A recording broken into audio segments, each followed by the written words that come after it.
Kau melangkahkan kaki, maka tampillah jalan itu. Ketika melangkahkan itu kelihatan lagi jalan. Jadi kalau nggak melangkahkan nggak pernah kelihatan.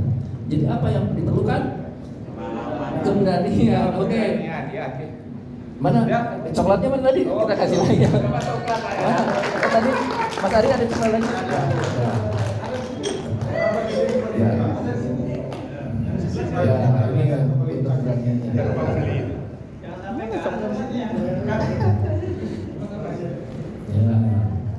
Silver Queen untuk hanya untuk orang-orang yang berani. Oke, saya tahu Bapak Ibu ini ada dosen, ada ini, jadi harus mempertahankan karisma kebenarannya.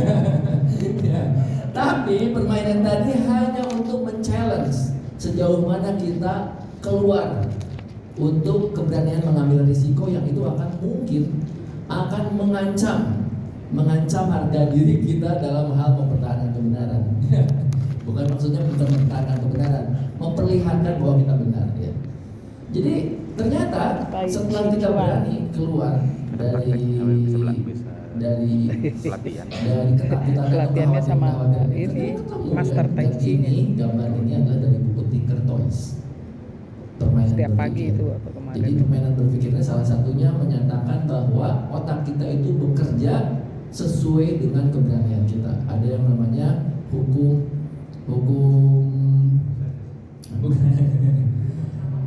Parkinson Law. Parkinson Law itu gini. Kalau kita mengatakan pada otak kita bahwa saya bisa menyelesaikan ini dalam waktu 6 bulan, maka pekerjaan itu akan diselesaikan dalam waktu 6 bulan dan dikerjakan itu sebetulnya di bulan kelima. Kalau kita mengatakan bahwa kita bisa menyelesaikan dalam 3 bulan, maka otak kita akan mengeset semua tubuh kita akan menyelesaikan dalam 3 bulan dan diselesaikannya di bulan kedua atau bulan terakhir. Ya. Kalau dibikin dalam 1 bulan, ternyata otak kita bisa juga dan diselesaikannya di hari keberapa? Hari ketiga, hari kedua sebulan. Dan terus begitu, itulah neuroplasticity otak kita itu sangat lentur bisa menyesuaikan dengan perintah dari sugesti kita. Saya bisanya berapa? Jadi orang-orang Indonesia ini sebetulnya tidak kurang pintar, tapi kurang berani bikin set the goal-nya. Ya. Sistem kebut semalam. Ya. Hebat berarti dong kalau gitu. Jadi otak kita itu hanya mengikuti kemampuan kita untuk menemukan solusi itu ditentukan oleh keberanian kita set boundariesnya, set targetnya gitu. Bapak tadi agak ragu-ragu ya, berani berapa? Karena ada sesuatu yang harus dipertaruhkan. Tetapi bayangkan bahwa saya tidak tahu apa-apa, saya tidak ada yang dipertaruhkan, saya mau berapapun saya bisa. Kalaupun salah ya nggak apa-apa, nggak akan ada masalah. Tetapi seolah-olah tadi kita itu ada sesuatu masalah kalau kita salah, ini problemnya. Ya, jadi kenapa tadi kelihatan ragu-ragu? Ya, jadi kesimpulannya kenapa ragu-ragu kita? Ada perasaan apa aja kalau kita kembali ke perasaan? Khawatir. Oke, ya kita harus akui itu. Ada kekhawatiran. Tanya, kenapa saya khawatir? Harus tanya tuh. Akarnya apa kekhawatiran? Kemudian apa yang membuat takut? Takut salah. Memang kalau salah kenapa? Tanya. Mungkin nanti saya malu gitu ya. Kenapa malu ya? Ya jika kita malu, siapa yang akan mempermalukan? Kira-kira dari mana ide bahwa kalau salah malu itu? Coba dicek ke alam bawah sadar kita. Itu dari mana? Dari otaknya dari mana tuh? Memorinya dari mana tuh? Pengalaman ya. Memang pengalaman kita gimana? Kalau salah dipermalukan gimana contohnya? Kalau di kelas disorakin ya, wah itu ada gambarnya tuh, ada gambar-gambar dari masa lalu. Kalau salah itu disorakin ya gitu. Tapi kan harus bisa memater diri. Memater diri. Yang menertawai itu pun belum tentu bisa. Iya. Mengapa harus dilupakan? Ya berarti itu udah punya ini kemarin udah belajar social emotional learning ya. Berarti kita bisa mengendalikan area kendali kita. Orang yang ketawa di area apa itu? Area luar kita nggak bisa kendaliin. Kalau yang mengetawakan itu bisa mendrive area kendali kita, berarti area kendali kita sudah dikendalikan oleh pilot yang dari luar. Gitu. Oke. Nah, mungkin ada yang pernah ke Waikambas, Padang Lampung sini ada ya kemarin ceritanya ini namanya adalah The Elephant Truth Dilemma, internal banget. Pertanyaannya adalah kenapa gajah ini tidak memberontak. Oke, coba di meja dulu obrolin. Nanti kalau ada yang sudah menemukan jawabannya langsung angkat tangan. Coba, silakan. Kira-kira kenapa tuh? Kenapa gajah ini diikat dengan ikatan yang sekecil itu, tapi nggak mau lari, nggak memberontak dan nggak kabur? Ya, silakan. Kalau ada yang sudah menemukan jawabannya boleh angkat tangannya.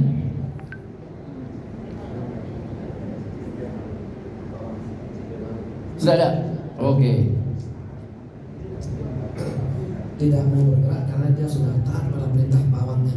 Oke, jadi diperintah sama pawangnya. Apa perintahnya, Pak? Jangan bergerak sebelum ujung talinya saya lepas. Oh, berarti ngerti ya? Si gajah ini ngerti diomonginnya. Oh iya. Oke, katanya diomongin, ya, diancam, jangan bergerak gitu. Oke, yang lain silakan. Karena memori dulu ketika teman gajah itu kan gaya Pak. Ah, benar. Ketika ada Pakai mic, Pak. Ini pawang gajah ini.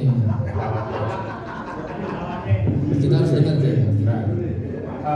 Ada perangkat gajah yang kemudian ketika terjerat kakinya itu dia nggak bisa gerak.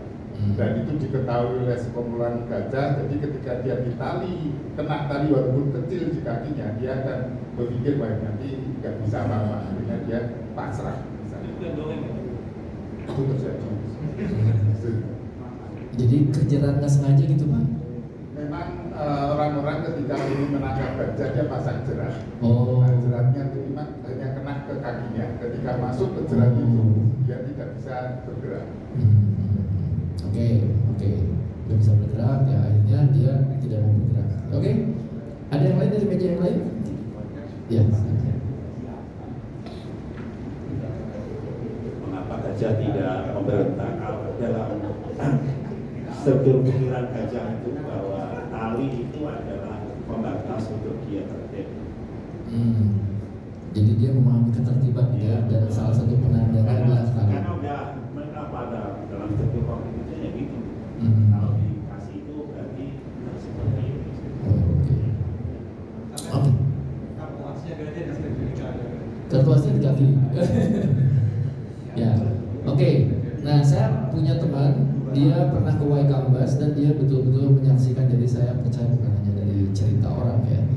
Ya, jadi gajah ketika kecil itu sudah dikendalikan sedemikian rupa. Salah satunya adalah kakinya diikat dengan rantai yang besar dan berduri. Gitu. Itu sejak kecil tuh. Gitu. Jadi setiap dia bergerak, maka dia akan merasa sakit. Semakin bergerak, semakin sakit. Nah, betul tadi kata Pak ya, gajah itu memorinya kuat banget. Jadi gajah itu bisa memotret wajah kita. Kalau kita pernah menyakiti gajah itu waktu kecil, setelah besar dia itu akan tetap kenal dengan kita. Itu ada gambar, ada videonya tuh. Kemudian gajah itu tidak pernah lupa jalannya. Ada di Afrika itu, gajah itu lewat ke lobi hotel. Karena hotel itu dibangun persis di jalan gajah. Jadi gajah itu selalu lewat situ. Dan sekarang kita bisa melihat gajah masuk ke kampung-kampung. Itulah jalan yang dilalui oleh leluhur-leluhurnya. Ada gajah nyebrang jalan. Sebetulnya gajah nyebrang jalan atau jalan nyebrang jalannya gajah? Iya, gitu. Jadi gajah itu nggak pernah lupa. Ya. Nah, oleh karena itu karena ingatannya kuat, dia simpan di luntur memorinya. Kalau saya bergerak, maka saya biar saya tidak sakit, maka saya harus diam. Ketika memorinya sudah membentuk sebuah keyakinan itu, maka gajah tidak pernah bergerak lagi. Si pawangnya memperhatikan, maka dilepaslah si rantainya dan diganti dengan rantai yang lebih kecil. Kemudian diuji beberapa hari tidak bergerak juga, ganti lagi sama kecil. Kemudian ganti kecil, akhirnya inilah tali yang terakhir. Gajahnya membesar, talinya tetap kecil ini. Jadi sekarang, apakah yang diikat itu kaki gajah atau ikatan gajah? ingatan gajah. Jadi gajah tidak akan pernah mencoba lagi karena dia punya memori yang kuat. Nah, begitu juga manusia. Jadi tadi ketika angkat tangan 1, 2, 4 itu adalah dikendalikan oleh alam sadar yang namanya conscious mind, yang porsi di otak kita hanya berapa persen alam sadar itu? Berapa persen itu sini? 10%. Jadi kita itu tadi angkat tangan itu dengan penuh kesadaran itu cuma 10%. Tetapi sebenarnya kesadaran ini dikendalikan oleh 90%, yaitu alam bawah sadar kita. Alam bawah sadar itu kita itu sudah dibentuk di masa lalu kita, pengalaman-pengalaman kita, keyakinan kita. Jangan angkat tangan. Kalau angkat tangan, kalau kamu salah nanti disorakin. Nah itu yang di alam bawah sadar kita ngomong gitu. Ya, kamu harus perfect, harus benar. Ya, jangan pertaruhkan harga diri kamu. Gitu. Udah, mendingan ambil aman aja. Gitu. Alam bawah sadar kita ngomong gitu tadi ya, secara tidak sadar. Ya. Nah, subconscious mind yang 90% itu mengendalikan kita. Oleh karena itu kenapa kita kebanyakan ya anak-anak itu hampir sulit dan berat kalau mau bertanya, padahal mereka punya pertanyaan ya. Jadi kira-kira apa hubungannya pengalaman kita tadi di lelang dengan gajah yang diikat? Apa ada hubungannya? Pikiran kita sendiri. Pikiran kita sendiri. Ya. Jadi ada kesamaannya kita dengan gajah yang diikat, Pak? Ya, jadi ini ya mungkin saja kita ini adalah gajah yang hebat, tetapi kita diikat oleh memori masa lalu kita. Nah, kita sekarang masuk ke tema tentang kemampuan bertanya. Jangan ngomongin dulu kualitas pertanyaan, tetapi tentang keberanian bertanya. Keberanian pun kalau tidak ada ya kita tidak akan menemukan, seperti tadi kalau tidak berani melangkah ke sini kita tidak akan menemukan 24 huruf tadi. Jadi kuncinya ini tentang bertanya ini adalah keberanian. Semangat intelektual itu adalah keberanian, bukan kepintaran. Orang Indonesia kurang pintar apa ya? Kurang berani ya. Oke, inilah masalahnya. Mengapa kita takut bertanya? Jadi 10% pikiran sadar kita. Nah, oke, saya minta aja deh Mas Adian, boleh bacain. Ini ada 3 quotes, kayaknya harus lebih dekat ke sini karena ini ada beberapa tulisan tidak kurang terlihat. Atau kelihatan di sana? Kelihatannya kelihatan tapi nggak terbaca. Nggak terbaca ya. Oke, biar lebih dekat. Kelihatannya sih kelihatan, tapi nggak kebaca. Oke. Ya.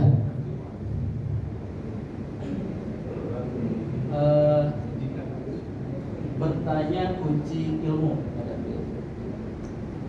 Ada. Oh, ada. Kurang ada. Habis baterai.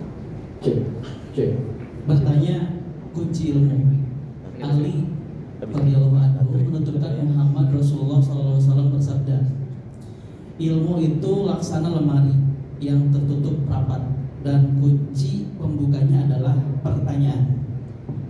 Dalam tanya jawab diturunkan 4 macam pahala, yakni untuk penanya, orang yang menjawab pertanyaan, untuk penanya, orang yang menjawab pertanyaan, para pendengar dan orang yang mencintai mereka. Iya. Hadis riwayat Abu Naim. Oke, jadi ada 4 kebaikan dari pertanyaan. Siapa saja? Buat siapa aja?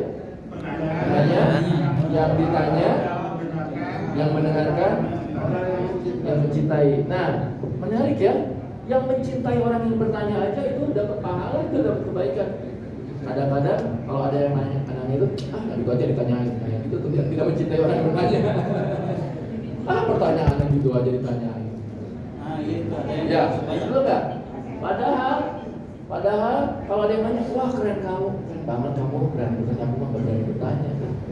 Sesimpel itu. Wah hebat, makanya untuk mencari ilmu itu kun aliman, jadilah orang yang pintar jawaban, dapat ilmu apa? Atau muta'aliman, atau orang yang belajar. Kalau nggak pintar nggak jago, ya belajar lah. Kalau nggak belajar, nggak punya belajar, mustahil dengerin lah, minimal jangan ngobrol. Ya, udah pada datang ke majelis ilmu, dia nggak menguasai itu, kemudian nggak mau belajar, nggak mau denger. Ya. Atau kalau nggak mau dengar, jadilah yang mencintai Allah hebat. Jadi, nah makanya ilmu itu harus dengan cinta. Orang yang nggak dengan cinta itu nggak mau dengar, nggak mau belajar, nggak akan jadi alim. Jadi ini muhibban ini selalu ada. Jadi ini cinta ilmu ini makanya awalnya dari cinta. Saya ini, bapak saya guru matematika, tapi saya terakhir belajar matematika kelas 3 SMP. Karena saya benci matematika, karena selama SD saya tertekan oleh pelajaran matematika karena bapak saya guru matematika. Ketika SMP, guru matematika galak juga. Sejak saat itu saya mengikrarkan saya benci matematika. Jadi bukan hanya benci matematika, ya, benci guru matematika. Saya baru rekonsiliasi dengan bapak saya ketika saya menikah. Betapa tidak mudahnya jadi seorang ayah, ya. Tapi saya jadi benci matematika. Sampai suatu ketika saya di perusahaan, saya dipercaya untuk memimpin perusahaan, saya harus membaca laporan keuangan. Langsung saya teringat, wah ini dia kutukannya, saya tidak bisa membaca laporan keuangan. Maka saya sama komisaris disekolahkan, dikursuskan untuk belajar financial or non financial. Kalau enggak, saya ditipu sama bagian keuangan saya. Ya, oke. Jadi cinta itu awal segala sesuatu. Ya, kalau nggak jago minimal semua cintanya. Kalau dengan diri sendiri itu apa juga bisa disebut cinta dengan diri sendiri? Karena ketika tadi dalam kasus soal itu, saya mematikan keinginan saya untuk 20 karena saya takut untuk dibilang mendominasi, makanya saya silakan yang lainnya. Apa itu juga cinta diri sendiri? Apa menghalangi cinta diri sendiri? Betul ya. Saya lagi hari ini nih sampai besok ini Kementerian Pendidikan itu melatihkan 6 langkah untuk guru bahagia.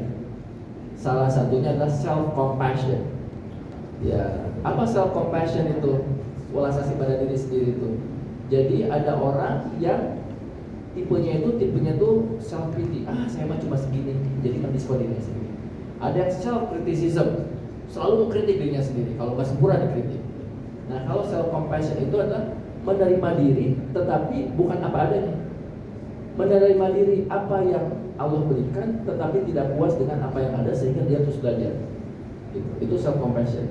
Menyayangi diri, tapi bukan pasif. Gitu. Jadi tadi ya mungkin kita tadi lebih pada mempertahankan bagaimana diri ini agar stabil ya. Dan kalau self compassion itu berani untuk mempertaruhkan itu untuk perkembangan self growth. Gitu. Jadi ada risiko-risiko yang dipertaruhkan. Jadi menerima diri itu nggak cukup. Tapi bagaimana to be best version of ourselves. Menjadi yang terbaik kita, kan Allah udah menciptakan kita, fitrahnya itu keren banget. Kadang-kadang kita mendiskon diri sendiri. Itu bukan self compassion.